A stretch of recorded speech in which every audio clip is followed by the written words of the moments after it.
बोलो शंकर भगवान की जय। पाठ पूजा चैनल में आज हम सोमवार व्रत कथा सुनेंगे। एक बहुत धनवान साहूकार था जिसके घर धन आदि किसी प्रकार की कमी नहीं थी, परंतु उसको एक दुख था, उसके कोई पुत्र नहीं था। वह इसी चिंता में रात दिन रहता था।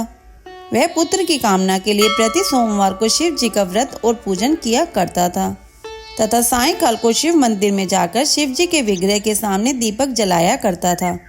उसके इस भक्ति भाव को देखकर एक समय श्री पार्वती जी ने शिव जी महाराज से कहा कि महाराज, यह साहूकार आपका अनन्य भक्त है और सदैव आपका व्रत और पूजन बड़ी श्रद्धा से करता है, इसकी मनोकामना पूर्ण करनी चाहिए।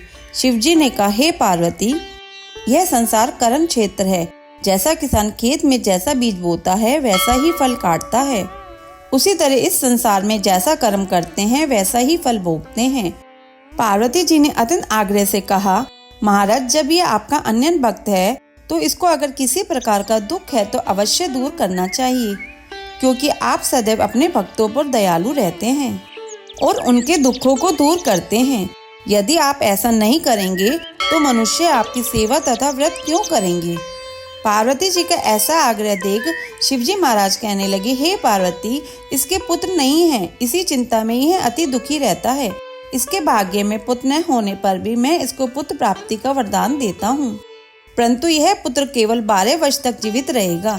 इसके पश्चात वह मृत्यु को प्राप्त हो जाएगा। इससे अधिक मैं और कुछ इसके लिए नहीं कर सकता। यह सब बातें साहूकार सुन रहा था। इससे उसको न कुछ प्रसन्नता हुई न ही कुछ दुख हुआ। वह पहले जैसा ही शिवजी महाराज का व्रत और पूजन करता रहा। कुछ काल व्यतीत हो जाने पर साहूकार की स्थिति गर्भवती हुई और 10वें महीने उसके गर्भ से अति सुंदर पुत्र की प्राप्ति हुई। साहूकार के घर बहुत खुशी मनाई गई, परंतु साहूकार ने उसकी केवल 12 वर्ष की आयु जानकर कोई अधिक प्रसन्नता प्रकट नहीं की और न ही किसी को भेद बताया।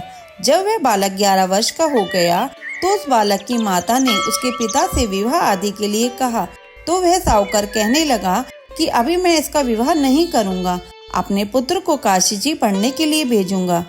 फिर साहूकार ने अपने साले अर्थात बालक के मामा को बुला उसको बहुत सा धन देकर कहा, तुम इस बालक को काशी जी पढ़ने ले जाओ और रास्ते में जिस स्थान पर भी जाओ यज्ञ करते और ब्राह्मणों को भोजन कराते जाओ। वह दोनों मामा भांजे यज्ञ करते और ब्राह्मणों को भोजन कराते जा रहे थे। रास्ते में उनको एक शहर पड़ा। उस शहर में राजा की कन्या का विवाह था और दूसरे राजा का लड़का जो विवाह कराने के लिए बारात लेकर आया था वह एक आंख से काना था। उसके पिता को इस बात की बड़ी चिंता थी, कहीं वर को देख कन्या के माता पिता विवाह में किसी प्रकार की अड़चन पैदा न कर दे। इस कारण जब उसने अति सुंदर सेठ के लड़के को देखा तो मन में विचार किया, क्यों न दरवाजे के समय इस लड़के से वर का काम चलाया जाए। ऐसा विचार कर वर के पिता ने उस लड़के और मामा से बात की तो वे राजी हो गए। फिर उस लड़के को वर के कपड़े पहना तथा घोड़ी पर चढ़ा दरवाजे पे ले गए और सब कार्य प्रसन्नता से पूर्ण हो गया। फिर वर के पिता ने सोचा कि यदि विवाह कार्य भी इसी लड़के से करा लिया जाए तो क्या बुराई है। ऐसा विचार कर लड़के और उसके मामा से कहा, यदि आप फेरों और कन्यादान के काम को भी करा दें तो आपकी बड़ी कृपा होगी और मैं इसके बदले में आपको बहुत कुछ धन दूंगा। तो उन्होंने स्वीकार कर लिया और विवाह कार्य भी बहुत अच्छी तरह से संपन्न हो गया। परंतु जिस समय लड़का जाने लगा तो उसने राजकुमारी की चुंदरी के पल्ले पर लिख दिया कि तेरा विवाह मेरे साथ हुआ है, परंतु जिस राजकुमार के साथ तुमको भेजेंगे वह एक आंख से काना है और मैं काशी जी पढ़ने जा रहा हूँ। लड़के के जाने के पश्चात उस राजकुमारी ने जब अपनी चुंदरी पर ऐसा लिखा पाया तो उसने राजकुमार के साथ जाने से मना कर दिया और कहा कि यह मेरा पति नहीं है, मेरा विवाह इसके साथ नहीं हुआ, वह तो काशी जी पढ़ने गया है। राजकुमारी के माता पिता ने अपनी कन्या को विदा नहीं किया और बारात वापस चली गई। उधर सेठ का लड़का और उसका मामा काशी जी पहुंच गए। वहां जाकर उन्होंने यज्ञ करना और लड़के ने पढ़ना शुरू कर दिया। जब लड़के की आयु 12 साल की हो गई, उस दिन उन्होंने यज्ञ रचा रखा था कि लड़के ने अपने मामा से कहा, मामा जी, आज मेरी तबीयत कुछ ठीक नहीं है। मामा ने कहा, अंदर जाकर सो जाओ। लड़का अंदर जाकर सो गया और थोड़ी देर में उसके प्राण निकल गए। जब उसके मामा ने आकर देखा तो वह मुर्दा पड़ा है तो उसको बड़ा दुख हुआ और उसने सोचा कि अगर मैं अभी रोना पीटना मचा दूंगा तो यज्ञ का कार्य अधूरा रह जाएगा। अतः उसने जल्दी से यज्ञ का कार्य समाप्त कर ब्राह्मणों के जाने के बाद रोना पीटना आरंभ कर दिया। संयोगवश उसी समय शिव पार्वती उधर से जा रहे थे। जब उन्होंने जोर जोर से रोने की आवाज़ सुनी तो पार्वती जी कहने लगी, महाराज कोई दुखिया रो रहा है, इसके कष्ट को दूर कीजिए। जब शिव पार्वती ने पास जाकर देखा तो वहाँ एक लड़का मुर्दा पड़ा था।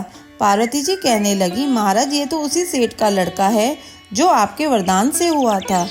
शिवजी कहने लगे, हे पार्वती, इसकी आयु इतनी थी सो यह भोग चुका। तब पार्वती जी ने कहा, हे महाराज, इस बालक को और आयु दो, नहीं तो इसके माता पिता तड़प तड़प कर मर जाएंगे। पार्वती जी के बार बार आग्रह करने पर शिवजी ने उसको जीवन वरदान दिया और शिवजी महाराज की कृपा से लड़का जीवित हो गया। शिव पार्वती कैलाश चले गए। तब वह लड़का और मामा उसी प्रकार यज्ञ करते तथा ब्राह्मणों को भोजन कराते अपने घर की ओर चल पड़े। रास्ते में वे उसी शहर में आए जहां उसका विवाह हुआ था। वहां पर आकर उन्होंने यज्ञ आरंभ कर दिया तो उस लड़के के ससुर ने उसको पहचान लिया और अपने महल में ले जाकर उसकी बड़ी खातिर के साथ बहुत दास दासियों सहित आदर पूर्वक लड़की और जमाई को विदा किया। जब वे अपने शहर के निकट आए तो मामक ने कहा, पहले मैं तुम्हारे घर जाकर खबर कर आता हूँ। जब उस लड़के का मामा घर पहुँचा तो लड़के के माता पिता घर की छत पर बैठे थे और यह प्रण कर रखा था कि यदि हमारा पुत्र सकुशल लौट आया तो हम राजी खुशी नीचे आ जाएंगे, नहीं तो छत से गिरकर अपने प्राण खो देंगे।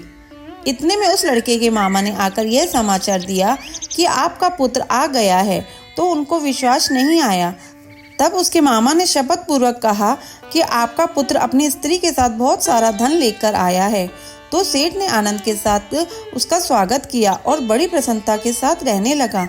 इसी प्रकार जो कोई सोमवार के व्रत को धारण करता है अथवा इस कथा को पढ़ता और सुनता है, उसकी समस्त मनोकामनाएं पूर्ण होती हैं।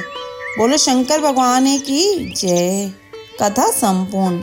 अगर आपको ये कथा सुनना अच्छा लगा हो तो इसे लाइक करके शेयर करें। चैनल पे नए हो तो सब्सक्राइब करें।